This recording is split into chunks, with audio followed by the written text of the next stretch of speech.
नमस्कार दोस्तों, आप सभी लोगों का हमारे YouTube चैनल में एक बार फिर से स्वागत है। मैं जो आज का टॉपिक लेकर आया हूं कि जो पिता है उसकी संपत्ति में बेटी का अधिकार कब कब नहीं होगा, कब कब उसका अधिकार नहीं होगा, इस बारे में हम इस वीडियो के अंदर जानेंगे। ऐसे कौन से लीगल पॉइंट्स हैं, ऐसे कौन से राइट्स हैं जिसमें जो बेटी है उसका अधिकार पिता की संपत्ति में नहीं रहेगा। बट उससे पहले मैं कुछ बात करना चाहता हूं कि अगर कोई भी ऐसा सोच रहा है, कोई भाई ऐसा सोचता है या पिता ऐसा सोचता है कि बेटी को संपत्ति में अधिकार नहीं देना चाहिए, तो ये सही बात नहीं है। जितना अधिकार बेटों का होता है प्रॉपर्टी में, उतना ही अधिकार बेटी को भी देना चाहिए। बेटियां भी इक्वल ही जो है पूरा राइट रखती हैं प्रॉपर्टी में। बट हमें कुछ लीगल पॉइंट्स बताने हैं, इसलिए हम वो कुछ ऐसे पॉइंट बताएंगे जिसमें अगर पिता चाहे तो वो अपनी बेटी को जो है प्रॉपर्टी में हिस्सा नहीं देगा। ऐसे कुछ कानूनी कदम बढ़ाएंगे।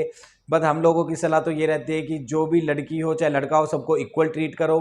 किसी के भी हक को मारने की कोशिश ना करें, क्योंकि ये एक अच्छी बात नहीं होती।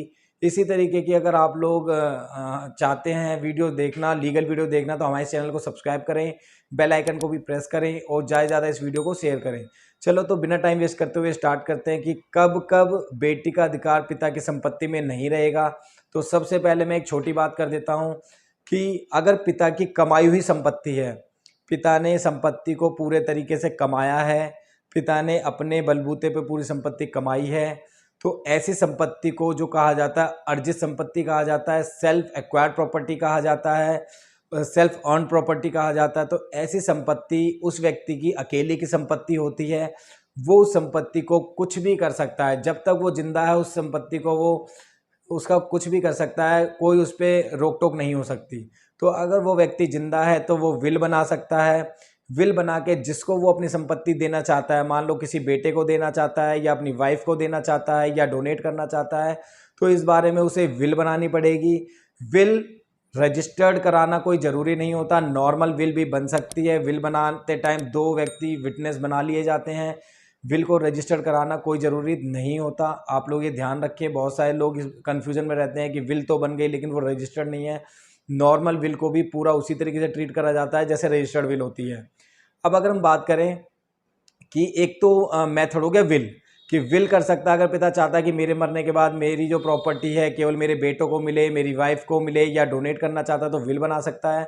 दूसरा, अगर पिता चाहता है कि वो अपनी प्रॉपर्टी को जिसको देना चाहता है तो अपने जीते जी अपनी प्रॉपर्टी को किसी को भी ट्रांसफ़र कर सकता है, किसी के नाम पे कर सकता है। तो ऐसे मामलों में जो बेटी है उसको जो सेल्फ अर्जित प्रॉपर्टी होती है उसमें हिस्सा नहीं मिल पाएगा। और ये बिल्कुल कानूनी होता है, क्योंकि जिसकी कमाई प्रॉपर्टी होती है वो उसका कोई भी डिसीजन ले सकता है। बट मैं इसमें एक छोटा सा पॉइंट आप लोगों को बता देता हूँ। अगर पैतृक संपत्ति है, अगर पूर्वजों से मिली हुई संपत्ति है, तो ऐसी संपत्ति में जो है पिता कोई भी विल नहीं बना सकता, उस संपत्ति को किसी भी एक जने को नहीं दे सकता। तो ऐसी संपत्ति में ना चाहते हुए भी जो है जो लड़की है उसका इक्वल राइट्स रहेगा। लड़की को पैतृक संपत्ति में बिल्कुल इक्वल राइट्स मिलेगा। तो आप लोग ध्यान रखें, ये सारे पॉइंट्स हैं। बट हम लोग तो ये बोलते हैं कि लड़का लड़की को इक्वल ट्रीट करें, किसी का भी हक ना मारें, और जो लड़की हैं उसको भी उसका पूरा हक देने की कोशिश करें। इसी तरीके की वीडियो देखने के लिए हमारे चैनल को सब्सक्राइब करें और बेल आइकन को भी प्रेस करें। आप सभी लोगों का बहुत